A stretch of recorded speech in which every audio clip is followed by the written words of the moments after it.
Seconde épître de Paul aux Corinthiens au chapitre 1. Paul, apôtre de Jésus-Christ par la volonté de Dieu, et le frère Timothée, à l'église de Dieu qui est à Corinthe, et à tous les saints qui sont dans toute l'Achaïe. Que la grâce et la paix vous soient données de la part de Dieu notre Père et du Seigneur Jésus-Christ. Béni soit Dieu, le Père de notre Seigneur Jésus-Christ, le Père des miséricordes et le Dieu de toute consolation, qui nous console dans toutes nos afflictions, afin que par la consolation dont nous sommes l'objet de la part de Dieu, nous puissions consoler ceux qui se trouvent dans quelque affliction. Car de même que les souffrances de Christ abondent en nous, de même notre consolation abonde par Christ. Si nous sommes affligés, c'est pour votre consolation et pour votre salut. Si nous sommes consolés, c'est pour votre consolation qui se réalise par la patience à supporter les mêmes souffrances que nous endurons. Et notre espérance à votre égard est ferme, parce que nous savons que si vous avez part aux souffrances, vous avez aussi part à la consolation. Amen. Merci parce que c'est vrai, Seigneur, nous devons prendre part nous aussi à tes souffrances, Seigneur Jésus, que tu as vécu sur terre, Seigneur, en souffrant à notre tour, Seigneur, pour le fait d'annoncer l'évangile, Seigneur, et de marcher droitement, tandis que le monde, Seigneur, part à la dérive. Nous ne voulons pas, en effet, vous laisser ignorer, frères, au sujet de la tribulation qui nous est survenue en Asie, que nous avons été excessivement accablés au-delà de nos forces, de telle sorte que nous désespérions même de conserver la vie.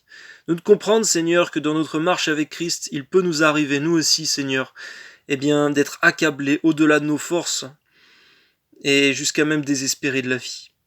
Et nous regardions comme certains notre arrêt de mort, afin de ne pas placer notre confiance en nous-mêmes, mais de la placer en Dieu qui ressuscite les morts. Alléluia.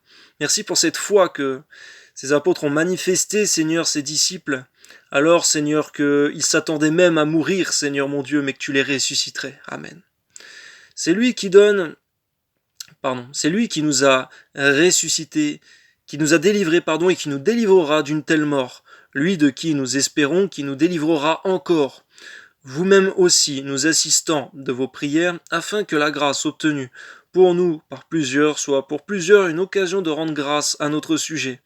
Car ce qui fait notre gloire, c'est ce témoignage de notre conscience, que nous nous sommes conduits dans le monde et surtout à votre égard avec sainteté et pureté devant Dieu, non point avec une sagesse charnelle, mais avec la grâce de Dieu. Nous ne vous écrivons pas autre chose que ce que vous lisez et ce que vous reconnaissez. Et j'espère que vous le reconnaîtrez jusqu'à la fin, comme vous avez déjà reconnu en partie que nous sommes votre gloire, de même que vous serez aussi la nôtre au jour du Seigneur Jésus. Amen. Dans cette persuasion, je voulais aller d'abord vers vous, afin que vous eussiez une double grâce. Je voulais passer chez vous pour me rendre en Macédoine, puis revenir de la Macédoine chez vous, et vous m'auriez fait accompagner en Judée. Est-ce que, en voulant cela, j'ai donc usé de légèreté? Ou bien mes résolutions sont-elles des résolutions selon la chair, de sorte qu'il y ait en moi le oui et le non?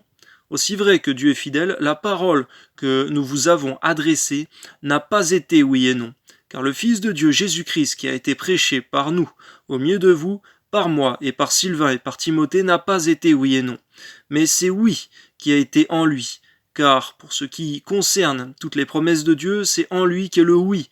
C'est pourquoi encore l'amen par lui est prononcé par nous à la gloire de Dieu. Et celui qui nous a fermis avec vous en Christ, et qui nous a oints, c'est Dieu, lequel nous a aussi marqués d'un sceau, et a mis dans nos cœurs les arts de l'esprit. Or, je prends Dieu à témoin sur mon âme, que c'est pour vous épargner que je ne suis point allé à Corinthe.